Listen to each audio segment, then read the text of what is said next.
하나님 말씀 열왕기상 8장 41절에서 53절까지의 말씀입니다. 열왕기상 8장 41절에서 53절입니다.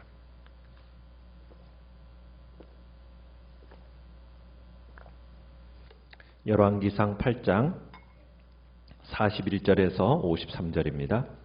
같이 읽겠습니다. 시작. 또 주의 백성 이스라엘에 속하지 아니한 자 곧 주의 이름을 위하여 먼 지방에서 온 이방인이라도 그들이 주의 크신 이름과 주의 능한 손과 주의 펴신 팔의 소문을 듣고 와서 이 성전을 향하여 기도하거든 주는 계신 곳 하늘에서 들으시고 이방인이 주께 부르짖는 대로 이루사 땅의 만민이 주의 이름을 알고 주의 백성 이스라엘처럼 경외하게 하시오며 또 내가 건축한 이 성전을 주의 이름으로 일컫는 줄을 알게 하옵소서. 주의 백성이 그들의 적국과 더불어 싸우고자 하여 주께서 보내신 길로 나갈 때에 그들이 주께서 택하신 성읍과 내가 주의 이름을 위하여 건축한 성전이 있는 쪽을 향하여 여호와께 기도하거든 주는 하늘에서 그들의 기도와 간구를 들으시고 그들의 일을 돌아보옵소서. 범죄하지 아니하는 사람이 없사오니 그들이 주께 범죄함으로 주께서 그들에게 진노하사 그들을 적국에게 넘기심에 적국이 그들을 사로잡아 원근을 막론하고 적국의 땅으로 끌어간 후에 그들이 사로잡혀간 땅에서 스스로 깨닫고 그 사로잡은 자의 땅에서 돌이켜 주께 간구하기를 우리가 범죄하여 반역을 행하며 악을 지었나이다 하며 자기를 사로잡아간 적국의 땅에서 온 마음과 온 뜻으로 주께 돌아와서 주께서 그들의 조상들에게 주신 땅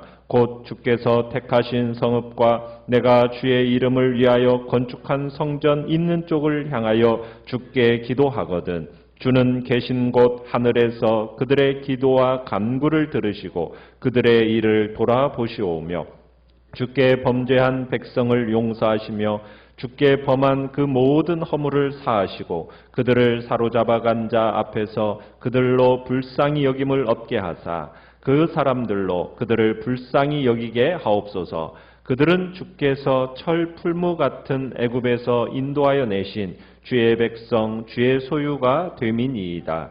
원하건대 주는 눈을 들어 종의 간구함과 주의 백성 이스라엘의 간구함을 보시고 주께 부르짖는 대로 들으시옵소서.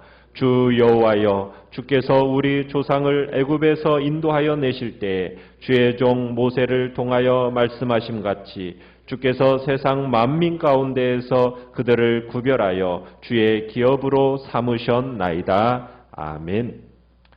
오늘 말씀의 제목은 만민을 위한 집이라는 제목으로 말씀을 나눕니다.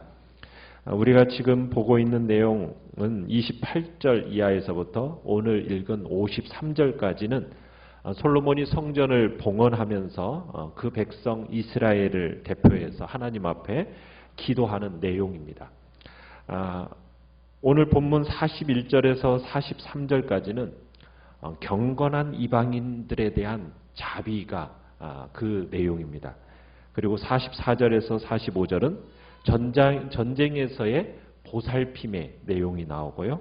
46절에서 53절까지는 죄를 고백할 때 포로된 것에서의 해방을 내용으로 하고 있습니다.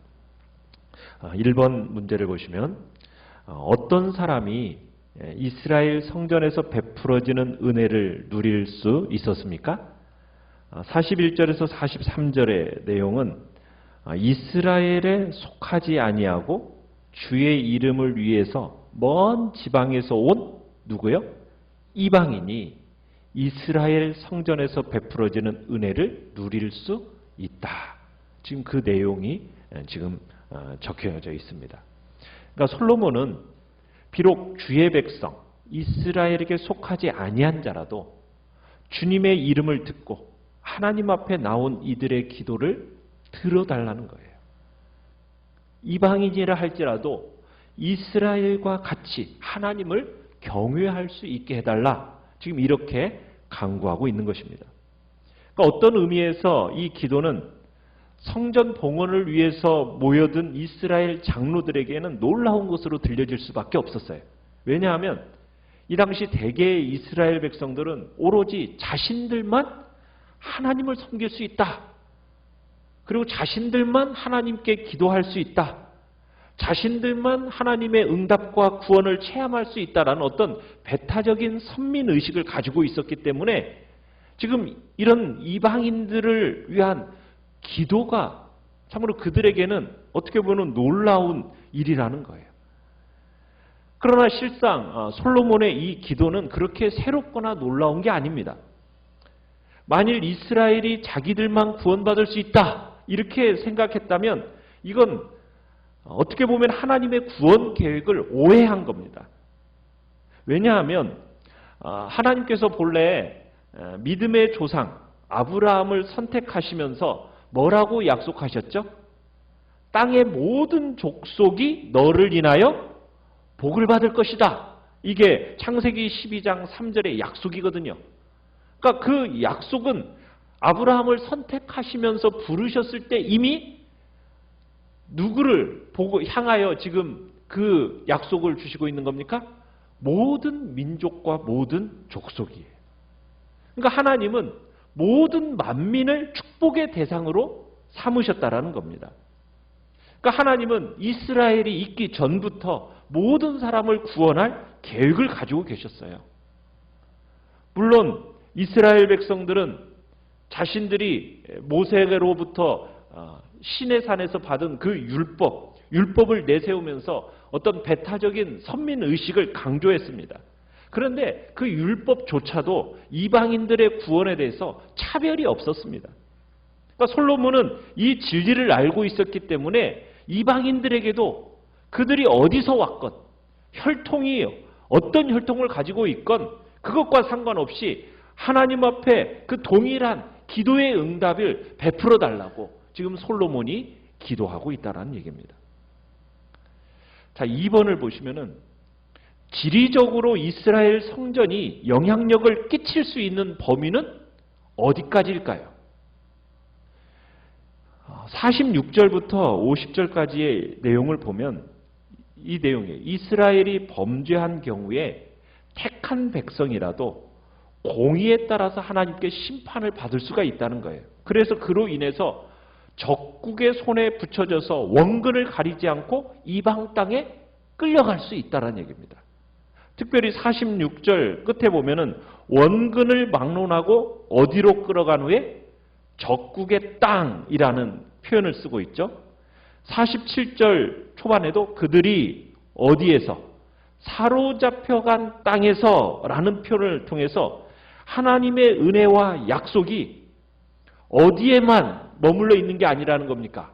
약속의 땅 가나안에만 있는 것도 아니고 성전이 있는 예루살렘, 하나님의 임재가 약속된 성전, 거기에만 지금 하나님의 은혜와 약속이 있는 게 아니라는 거예요. 어떻게 보면 거기서로부터 너무 멀리 떨어져 있는 그런 곳에서라도 어디를 향해서? 성전을 향해서. 아니, 그 약속의 그 땅을 향해서 하나님 앞에 기도하면 어떻게 해주시겠다? 그 기도를 들으시고 다시 그들을 이 땅으로 돌아올 수 있게 해달라고 지금 기도하고 있는 겁니다. 그러니까 지금 지리적으로 이스라엘 성전이 영향력을 끼칠 수 있는 범위는 어느 정도입니까? 지금 예루살렘만을 얘기하는 겁니까?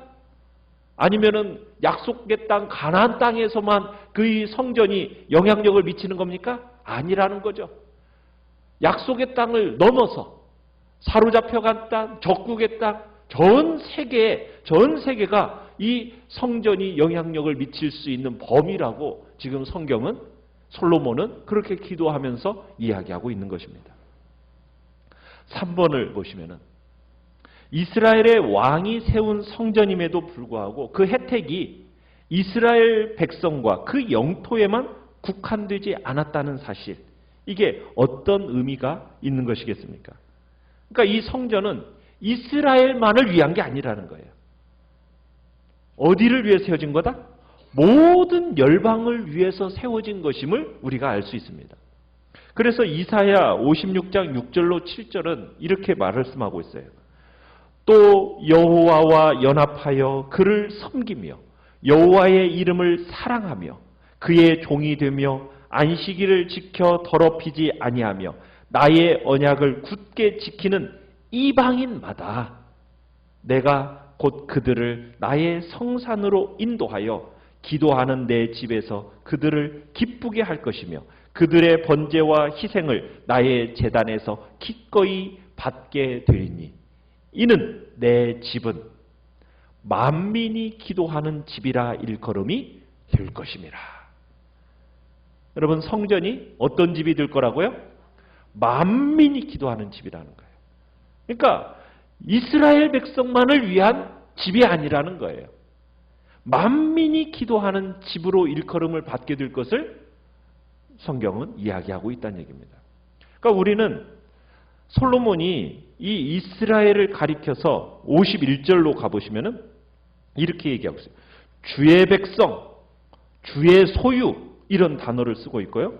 53절 끝에 가보시면은 주의 기업으로 삼으셨나이다 이렇게 일컫는 것을 볼 수가 있습니다. 그러니까 이스라엘 백성들이 주의 백성, 하나님의 백성이라는 거죠. 그리고 하나님의 기업, 하나님의 소유 이렇게 불려지는 것은 거룩한 축복을 누릴 수 이런 거룩한 축복을 누릴 수 있었던 것은 하나님의 사랑과 하나님의 자비와 하나님의 긍휼하신 뜻에서 그 이유를 찾을 수 있습니다. 하나님의 백성이라는 말은 그들이 하나님의 선택을 받았다. 지금 이런 의미예요. 하나님의 선택을 받은 것은 하나님의 사랑과 하나님의 선한 뜻과 특별하고 온전한 계획 속에서 이루어진 것이란 얘기입니다. 하나님의 기업이다 라고 불려지는 것은 그들이 하나님의 소유이면서 하나님의 일을 이루어갈 소중한 존재들이라는 것을 가르쳐주고 있다는 얘기입니다. 성경에 보면은 이스라엘을 가리켜서 이처럼 특별한 명칭으로 부르는 경우들이 무척 많아요. 그들은 모든 사람들과 같이 땅에 거하지만 하나님 앞에서 보배로운 존재요 거룩한 존귀한 자들로 여겨집니다. 하나님의 특별한 사랑을 받는 자들이라고 일컬음을 받습니다. 구약성경에 보면 이 이스라엘 백성들이 하나님의 특별한 보호 가운데 그들을 지키시고 그들이 당한 모든 환난 가운데서 건져주실 거라고 얘기하고 있어요. 그뿐만이 아니라 그들을 향한 어떤 저주, 어떤 사술로부터도 해를 당하지 않도록 하나님이 완벽하게 그들을 보호하실 거라고 말씀하십니다. 얼마나 그들을 아끼고 보호하시는지 하나님은 그들을 뭐처럼 보호하신다고 얘기하고 있어요? 눈동자처럼 보호하고 계신다라고 얘기합니다. 만약 그들을 해하는 자가 있다라면 실제로 자기 눈동자를 범하는 자들을 대하듯이 내가 징계할 거다. 이런 표현도 쓰고 있습니다. 그러니까 하나님은 자기의 기업, 자기의 뜻을 이루어갈 이스라엘을 정말 보배롭게 여길 뿐만 아니라 이들을 사랑하시고 이들 가운데서 기뻐하시고 이들로 인하여서 즐거이 노래를 부르실 거라고 구약 성경에서는 이스라엘 백성들을 그렇게 대하시는 그런 표현들을 우리가 수없이 봐요. 그런데 이 이스라엘 백성들을 향한 이 표현들이 단지 그들만을 위한 표현이었겠습니까? 아니라는 거예요. 하나님께서 이스라엘 백성들을 그렇게 소중히 여기고 그들이 그렇게 하나님의 극진한 사랑을 통해서 신약을 살아가는 우리가 무엇을 발견할 수 있는 겁니까? 구약에서 이스라엘을 향한 하나님의 이 같은 사랑은 바로 누구를 향한 사랑이더라? 성도 각각, 우리 각각을 향한 하나님의 사랑의 예표요 그림자라는 것을 우리에게 보여주고 있다는 거예요. 그래서 그 실체는 우리의 삶 속에 은혜와 축복으로 그대로 나타난다고 주님은 우리에게 말씀하고 있는 겁니다. 하나님이 이스라엘을 택하여 자신의 백성으로 삼았듯이 우리도 마찬가지인 거죠. 그죠? 하나님은 우리를 창세전부터 택하시고 당신의 백성으로 영광스러운 자녀로 예정하셨습니다. 그리고 이처럼 예비하신 뜻을 이루기 위하여 때가 되니까 당신의 아들 예수 그리스도를 아낌없이 우리 가운데 내어주심으로 한량없는 구원의 은총을 베풀어 주셨죠. 결국 우리는 예수 그리스도의 그 구속의 은총을 통해서 하나님의 자녀라는 신분을 얻게 되었고, 그리고 이렇게 부여된 그 신분에 맞게 하늘의 복된 부르심을 따라 하나님의 일을 감당하는 사역자로 우리가 세움을 얻게 된 것입니다. 그리고 하나님은 우리에게 단순히 일하는 청지기로서가 아니라 자녀로서, 그리고 당신이 예비하신 천국의 기업을 약속하셨고, 결국 우리 모두를 기뻐하셔서 하늘의 영광에 참여하게 하실 것이라는 이 내용이 결국 구약이 예표요 그림자로서 오늘을 살아가는 우리에게 동일하게 적용되어짐을 말씀하고 있는 것입니다. 그러니까 이 지금 구약의 성전이 이미 모든 민족, 모든 지역을 대상으로 품고 있다라는 거, 우리가 지금 볼 수 있는 거예요. 이걸 볼 때 무엇을 느낄 수 있느냐? 하나님의 사랑과 하나님의 관심은 단순히 그냥 개인, 한 민족 그것만을 가리키는 게 아니라는 거예요. 하나님의 사랑과 하나님의 관심은 전 세계를 향하고 있다는 것을 우리는 느끼고 있는 겁니다. 그래서 우리의 신앙도 마찬가지예요. 그저 나, 내 가족 여기에만 머물면 안 된다는 겁니다. 우리의 민족, 우리나라 여기에만 멈추는 것이 아니라 어디까지 가야 된다고요? 전 세계와 열방을 향하여 우리의 마음이 가야 된다. 왜? 하나님의 마음이 전 세계요 열방이기 때문에. 그래서 모든 나라와 모든 민족을 그토록 하나님이 사랑하시고 그들을 구원하기 원하신다는 그 하나님 아버지의 마음을 우리는 깊이 묵상해야 된다는 얘기입니다. 그 마음 우리도 동일하게 가지고, 어떻게 보면은 이 코로나로 볼 때, 야, 지구라는 이 땅은 결국 너무나도 하나로 묶여져 있는 거구나. 바이러스 이 하나가 전 세계를 이렇게 흔들어 버리는구나. 이 죄라는 바이러스가 동일하게 모든 사람을 죽음의 자리로 다 몰아넣은 거구나. 지금 이것을 우리로 하여금 깨닫기를 원하시는 거예요. 다 죄의 바이러스에 감염되어 있는 존재들이거든요. 다 죽음 앞에 서 있는 자들이거든요. 근데 그것을 알아요, 몰라요? 몰라요. 코로나 바이러스보다 더 무서운 것이 이 죄의 바이러스인데, 죄에 감염되었다는 사실을 인지를 못하는 거예요. 그리고 그 죄에 감염된 우리 인간들에게 주어진 백신이 이미 주어졌잖아요. 그 백신이 무엇입니까? 우리 주 예수 그리스도의 십자가의 복음 아닙니까? 그 복음이 우리를 구원하고 영원한 생명으로 갈 수 있는 길을 우리에게 열려주었건만, 세상은 그것을 모르고 그냥 코로나 바이러스 그거 하나에만 매몰되어 있는 이 세상을 바라보면서 우리는 마음을 가지고, 야, 정말 전 세계가, 온 민족이 이 죄에 감염된 그런 사람들인데, 하나님 우리로 하여금 이 일을 감당할 수 있는 복된 교회로서의 사명 넉넉히 감당하게 해달라고 우리는 기도해야 될 것입니다. 정말 주님 앞에서 오늘도 참으로 우리 기도 제목을 같이 한번 읽어보면서 우리의 마음에 다시 한번 이 시대를 향하여 가기를 원합니다. 시작. 각 나라와 족속과 백성과 방언에서 큰 무리가 보좌 앞에 나와 함께 찬양할 그날을 바라보며 세계 선교에 동참하게 하소서. 아멘. 우리 말씀을 생각하면서 우리의 마음이 하나님 아버지의 마음이 되고 전 세계를 품어내는 그런 복된 마음이 되게 해달라고 이 시간 주님 앞에 기도하면서 우리가 나아갑니다.